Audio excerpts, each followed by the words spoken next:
Hello students, আজকে আমাদের আলোচ্য বিষয় পরিবর্তী প্রবাহ। দ্বাদশ শ্রেণীর একটা গুরুত্বপূর্ণ বিষয় পরিবর্তী প্রবাহ, বা ইংরেজিতে যদি আমরা একে বলি অল্টারনেটিং কারেন্ট, সংক্ষেপে এসি বলা হয়। তো এই এসি ডিসি তোমরা ছোটোবেলা থেকে বহুবার শুনে থাকবে। ডিসি মানে বলা হয় ডাইরেক্ট কারেন্ট, আর এসি মানে বলা হয় অল্টারনেটিং কারেন্ট। তো এই এসি আর ডিসিটা অ্যাকচুয়ালি কী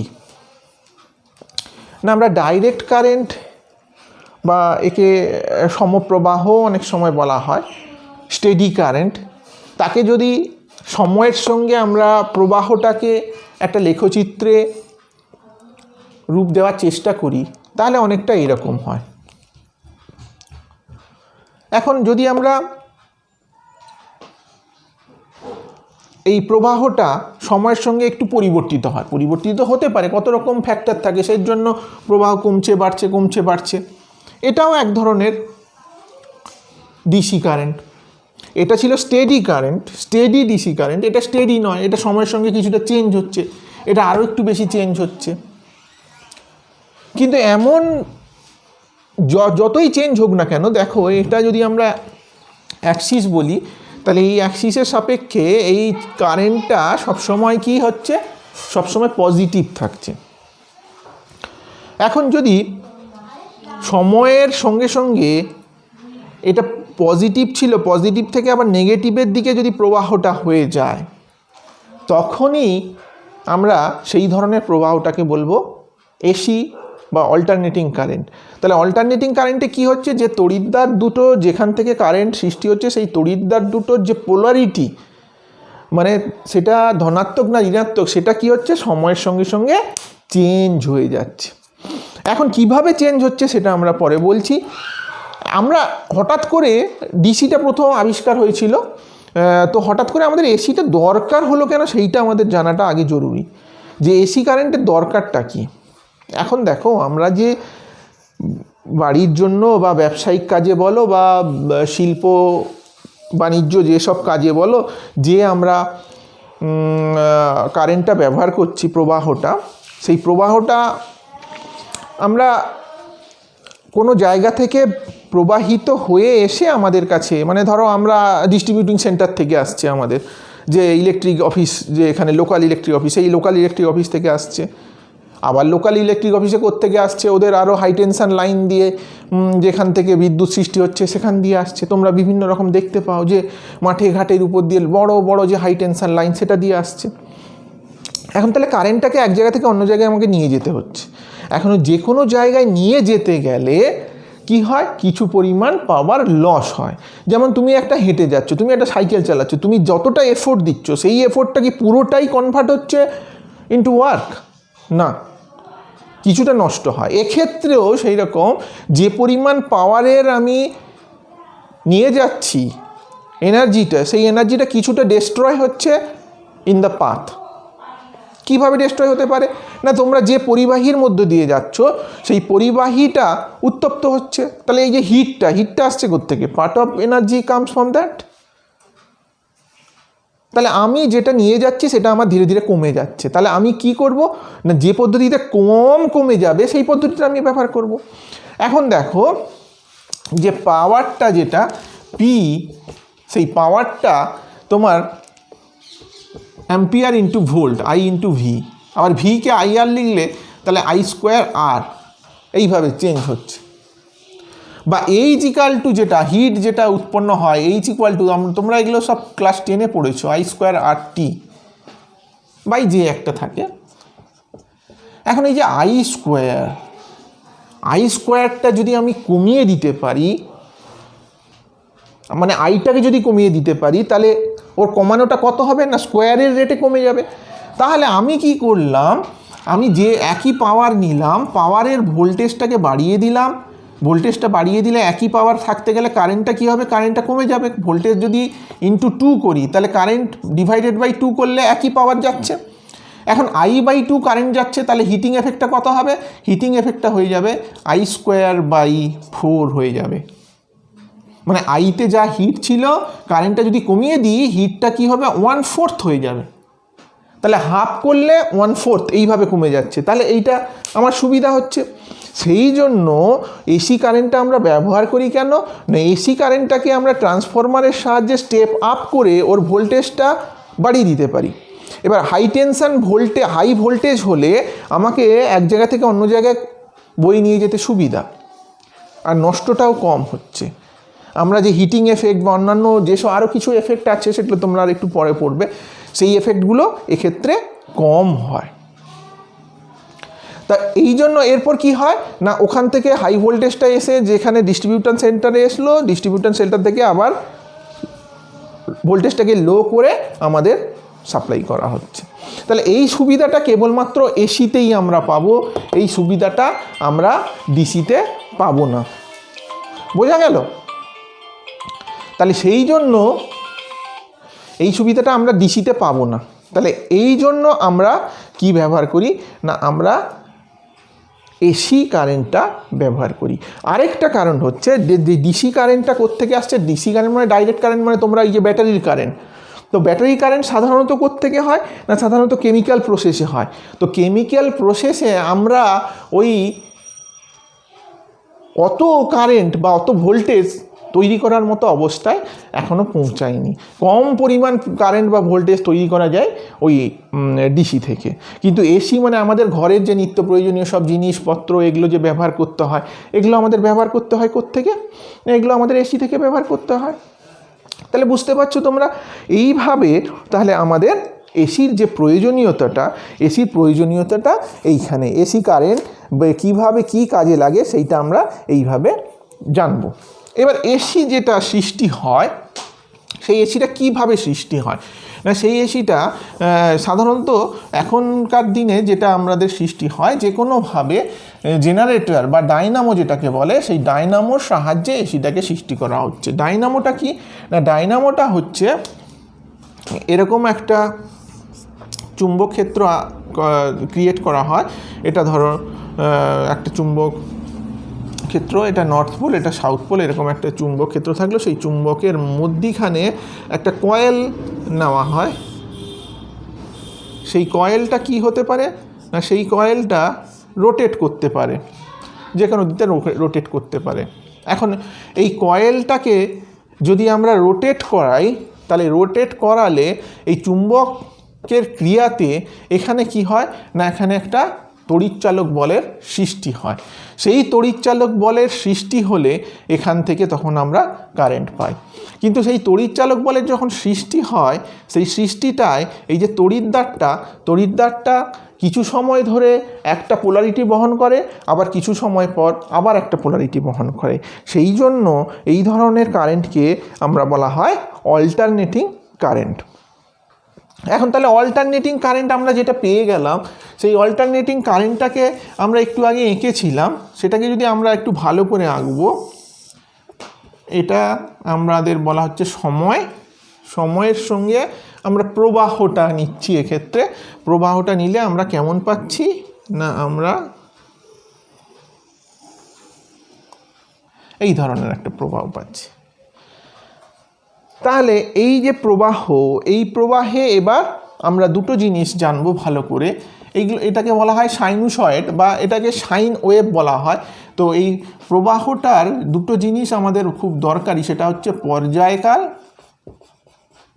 আর কম্পাঙ্ক।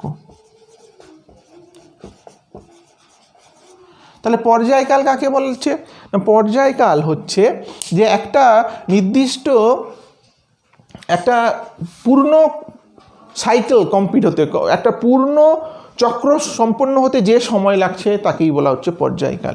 পূর্ণ চক্র মানে ধরো সমদশা সম্পন্ন যে কোনো দুটো কণা প্রবাহের মাঝখানে যদি আমরা নিই, মানে যদি আমরা এই কণাটা নিই, এই কণাটা দেখো এর মুভমেন্টটা কোথায়, এদিকে যাচ্ছে, তাহলে এখান থেকে এই কণাটার যে মুভমেন্ট সেটাও দেখো এদিকে যাচ্ছে। তাহলে এইখান থেকে যে এইখানের ডিস্টেন্স, এইটা যেতে যত সময় লাগছে সেটাকে আমরা বলবো পর্যায়কাল।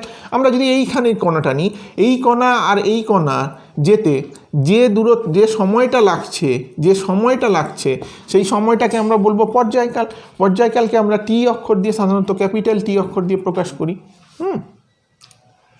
আর কম্পাঙ্ক কাকে বলছে না, কম্পাঙ্ক হচ্ছে 1 সেকেন্ডে, 1 সেকেন্ডে যতগুলো পূর্ণ কম্পন পাওয়া যায়, 1 সেকেন্ডে যতগুলো পূর্ণ কম্পন পাওয়া যায় তাকে কম্পাঙ্ক বলছে।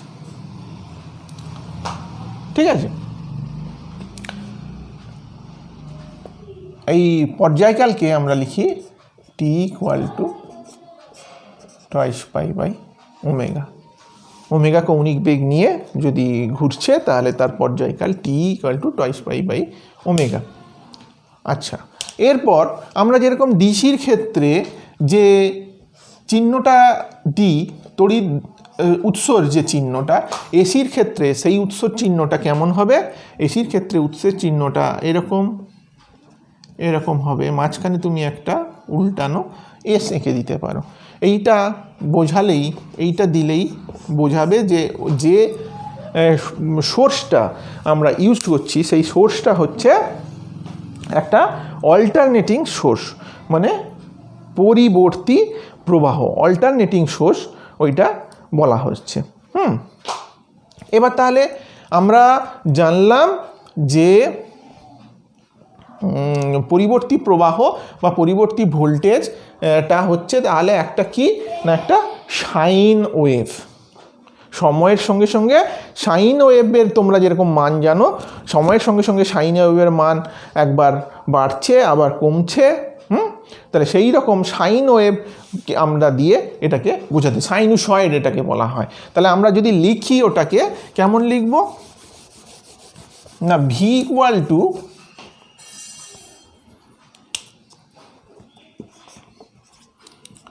V0 sine omega T, V equal to, আর I equal to I0 sine omega T. ঠিক আছে, তাহলে V0 আর I0 কি না, V0 I0 হচ্ছে পিক ভ্যালু অফ ভোল্টেজ আর পিক ভ্যালু অফ কারেন্ট, মানে যেটা সর্বোচ্চ মান হওয়া উচিত ছিল। এইবার আমি এটাকে কি দেখাবো না, এইবার ধরো আমরা পরিবর্তী প্রবাহের যে ভোল্টেজ আছে সেই ভোল্টেজটাকে যদি আমরা এরকমভাবে আঁকি আর এর গড় মান যদি নির্ণয় করার চেষ্টা করি,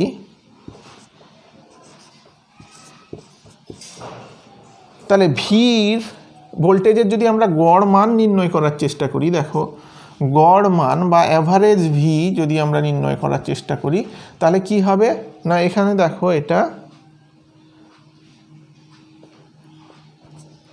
1/2 পাই, মানে এখানে 0 থেকে 2 পাই, এটা হচ্ছে পাই, 1/2 পাই 0 to 2 পাই সাইন ওমেগাটি। যেহেতু সাইনটা আছে তাহলে সাইন ওমেগাটি আমি এখানে সমাকলনটা করব, ইন্টিগ্রেশনটা করব।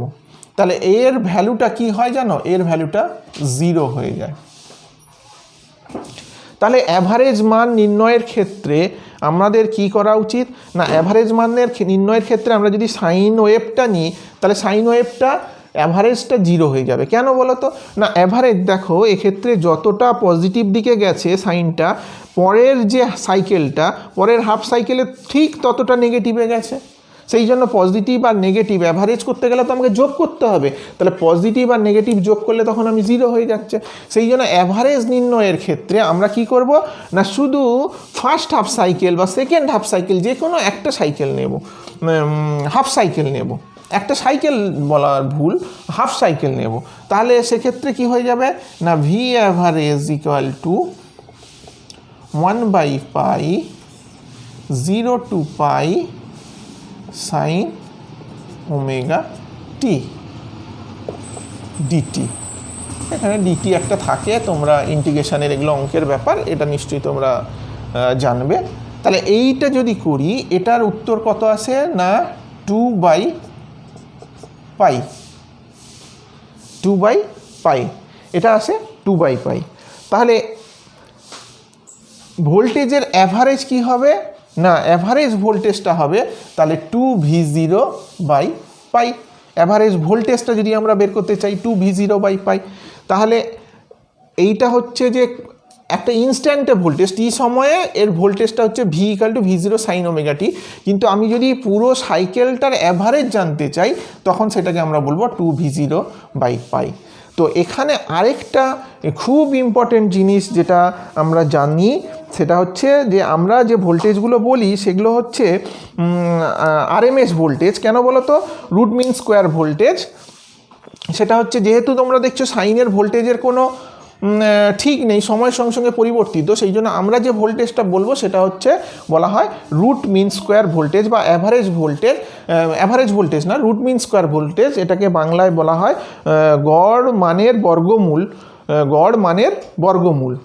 তো এইটা এই অ্যাভারেজ আরএমএস ভোল্টেজের আবার বিষয়টা যদি আমরা তাত্ত্বিক দিক থেকে আলোচনা করি, সেটা হচ্ছে ধরো একটা রেজিস্ট্যান্স আছে একটা সার্কিটে, সেই রেজিস্ট্যান্সটা ডিসি কারেন্ট থাকলে যতটা হিট হতো ওই কারেন্টের যদি আমরা আরএমএস এসি ওই সমপরিমাণ আমরা এসি ভোল্টেজ নিচ্ছি, তার আরএমএস কারেন্টটা যদি আমরা দিই তাহলে ওই পরিমাণটা হিট হতো। মানে আরএমএসটা অনেকটা ইকুইভ্যালেন্ট টু ডিসি বলা হচ্ছে। মানে একটা এসি কারেন্ট আছে, তার সেইটা ইকুইভ্যালেন্ট টু ডিসিতে কত হবে তার যদি আমরা আরএমএসটা বের করে দিই তাহলে সেইটা আমরা বলতে পারি, অনেকটাই তাই হয়। তো সেটা আমরা কি হয় না, সেটা ওই একই হয়। আমরা অ্যাভারেজটা যেটা নেব সেই অ্যাভারেজটা কি হবে না, অ্যাভারেজটা হবে সাইন স্কোয়ার ওমেগা টি এর সাইনের বর্গ হবে, তার বর্গমূল তারপর করব। তাহলে এখানে VRMS আমরা বলবো, আরএমএস এর পুরো নাম হচ্ছে আরএমএস এর পুরো নাম হচ্ছে root mean square, root mean square. VRMS কি হবে না, আমরা সেই অ্যাভারেজের মতোই বের করব 1/2π 0 to 2π। এক্ষেত্রে কী করব, sine square omega T into DT, sine square omega T into DT. তাহলে এর ভ্যালুটা কত হবে না, এর ভ্যালুটা হয়ে যাবে হাফ। তাহলে আমরা VRMS তো এটা ঠিক নয়, VRMS হবে এইটার রুট ওভার, তাহলে এটা হয়ে যাবে 1/√2। তাহলে ভি অ্যাভারেজ যেরকম বলেছিলাম 2V0/পাই হয়ে যাবে, তাহলে VRMSকে আমরা লিখতে পারি কি হয়ে যাবে V0/√2। এইভাবে আমরা আই এর ক্ষেত্রেও লিখতে পারি। আই এর ক্ষেত্রেও আমরা লিখব, আই এর ক্ষেত্রে লিখব I average equal to I0 মানে হচ্ছে পিক ভ্যালু, I0 ইন্টু কী হয়ে যাবে 2/পাই, আর RMS কি হবে I0/√2। বোঝা গেল? তাহলে এইটা হলো যে আরএমএস ভ্যালু যেটা আমরা বার করছি, সেই আরএমএস ভ্যালুতে কি হয়। এবার আরেকটা ফ্যাক্টরের কথা আমাদের আলোচনা করতে হয়, সেটা হচ্ছে ফর্ম ফ্যাক্টর বলা হয়। বাংলাতে তাকে যদি আমরা বলি তাকে বলা হয় আকৃতি গুণাঙ্ক। আকৃতি গুণাঙ্ক। তো আকৃতি গুণাঙ্কটা কি সেটা আমরা একটু জেনে নেব।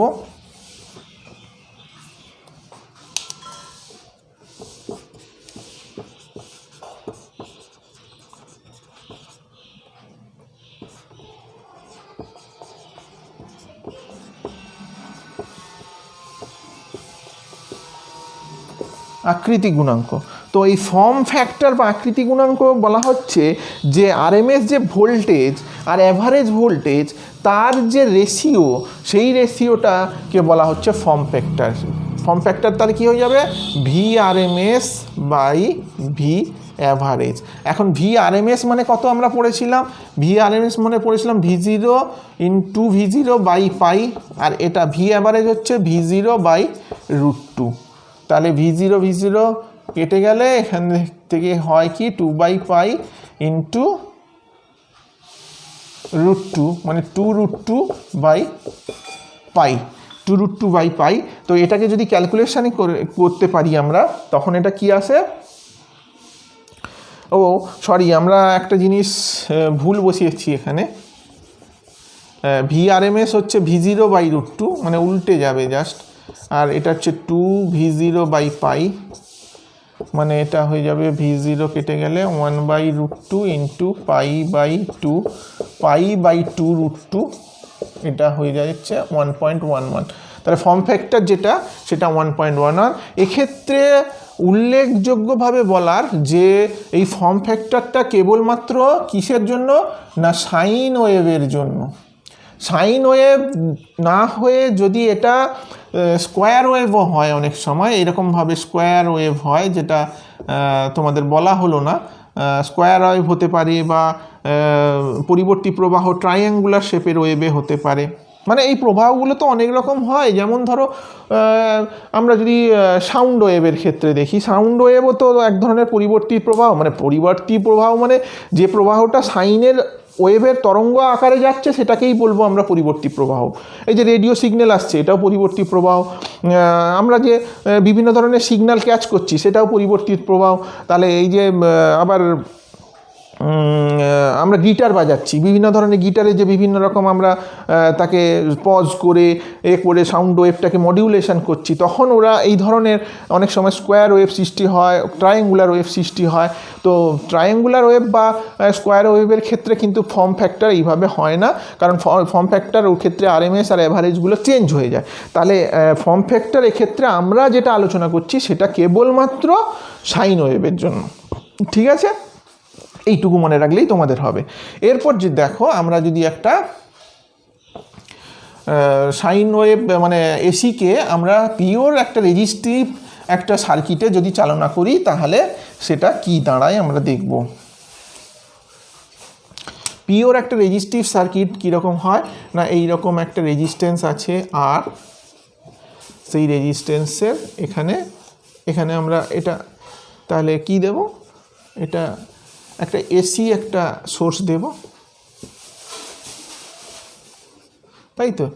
তাহলে এখানে এটা কি হয়ে যাবে, V = V0 sin ωt, এই সোর্সটা।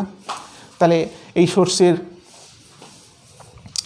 যে ফ্রিকোয়েন্সি, সেই ফ্রিকোয়েন্সিটা কি হয়ে যাবে, ফ্রিকোয়েন্সি F = ω/2π। এরপর দেখো, আমরা যদি এর কারেন্টটা বের করতে চাই, তাহলে I = কি হয়ে যাবে, I = আমরা জানি V/R। তাহলে V/R মানে কি হয়ে যাবে এক্ষেত্রে, V0 sin ωt/R। তাহলে V0/R এটাকে আমরা কি লিখতে পারি, I0 sin ωt। V0/R-কে আমরা লিখে দিলাম I0/sin ωt, I0 sin ωt। তাহলে এক্ষেত্রেও দেখো এর যে ফ্রিকোয়েন্সিটা কি থাকছে, F = ω/2π। তাহলে ফ্রিকোয়েন্সিটা দু ক্ষেত্রে কি হচ্ছে, সেম হচ্ছে। আর এদের যে ফেজটা মানে একইভাবে এদের সাইকেলটা, যে পর্যায়কালটা যেটা, সেটা পর্যায়কালটা এদের একই থাকছে, ফ্রিকোয়েন্সি একই থাকছে বলে, এবং ফেজটাও একই থাকছে। ফেজটা একই থাকছে মানে দেখো, যদি আমরা ভোল্টেজ আর কারেন্টটাকে আমরা আঁকার চেষ্টা করি সময়ের সঙ্গে, এখন দেখো কারেন্ট ভোল্টেজের এটা তো বেশি, ভোল্টেজের অ্যামপ্লিটিউডটা বেশি। তাহলে আমরা যদি আঁকি, প্রথমটা যদি ধরো কারেন্ট আঁকি, আর ভোল্টেজটা কেমন হবে,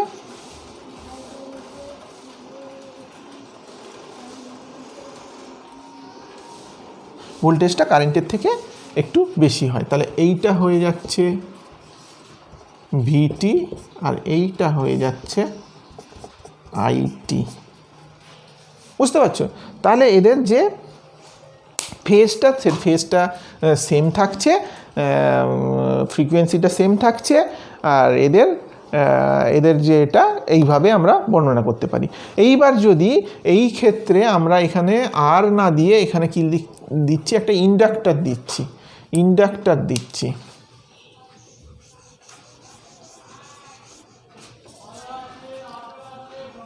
তাহলে ইন্ডাক্টর দিলে কি হবে, ইন্ডাক্টর দিলে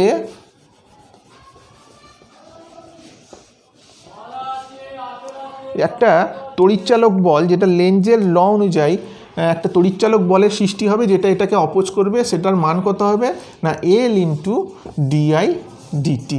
এখন এখানে শুধু ইন্ডাক্টর আছে, তার রেজিস্ট্যান্স নেই, তাহলে আমরা কি লিখতে পারি না এক্ষেত্রে ভি ইকুয়াল টু হবে কি না, যেহেতু এখানে রেজিস্ট্যান্স নেই তাহলে আইআরটা মানে তো জিরো, তাহলে শুধু পিওরলি ইন্ডাকটিভ, তাহলে এটাই হচ্ছে ভোল্টেজ। তাহলে এইটাকেই আমরা ভি বলবো, V equal to minus L DI DT. এখন মাইনাস সাইনটা কি হচ্ছে, যে শুধু অপোজ করছে বলে মাইনাস সাইনটা নিয়ে আমি এখন ভাববো না। মাইনাসটা হচ্ছে প্রবাহ যেদিকে তৈরি হচ্ছে, এটা প্রবাহটাকে সেদিকে বাধা দেবে, তোমরা যদি ট্রেনের লেঞ্জের লটা মনে করো। এবার এইটাকে আমরা যদি ওয়ার্কআউট করি, তাহলে দেখো আই ইকুয়াল টু কী হয়, I equal to I zero sine omega T, I equal to তাহলে ডিআই ডিটি ইকুয়াল টু কী হয়ে যাবে, I zero omega cos omega T, তাই তো। তাহলে এটা হচ্ছে L omega I zero cos omega T. এখন এটাকে যদি আমরা সাইনের আকারে লিখি, সাইনের আকারে লিখলে কি হয়ে যাবে, minus L omega I zero sin কি লিখতে পারি omega T plus pi by two. এটা অঙ্কের নিয়ম, কস ওমেগা টি এইভাবে sin omega T plus pi by two মানে হচ্ছে কস ওমেগা টি, এটা অঙ্কের নিয়ম, এটা আশা করি তোমরা বুঝবে। তো তাহলে আমাদের যেটা দেখার জিনিস, আমাদের যে ফেজটা ছিল ওমেগা টি, সেইটা কি হয়ে যাচ্ছে ভোল্টেজের ক্ষেত্রে, যদি শুধু ইন্ডাকটেন্স আমরা একটা ব্যবহার করি, ইন্ডাক্টর একটা ব্যবহার করি, তাহলে ভোল্টেজের ক্ষেত্রে সেটা omega two plus pi by two. তাহলে ভোল্টেজটা যেন লিড করছে, ভোল্টেজটা লিড করছে, কততে লিড করছে, পাই বাই টু ফেজে লিড করছে। তো এর যদি আমরা এটা আঁকতে যাই,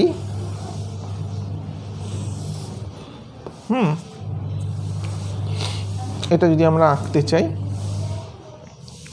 তাহলে দেখো এইটা যদি ধরো কারেন্ট, আমরা এটাকে আইটি বলছি, তাহলে ভিটিটা কেমন হবে না, ভিটিটা লিড করছে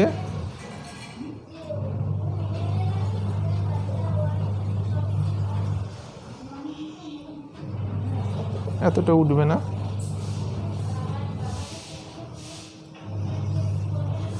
এই ধরনের হবে।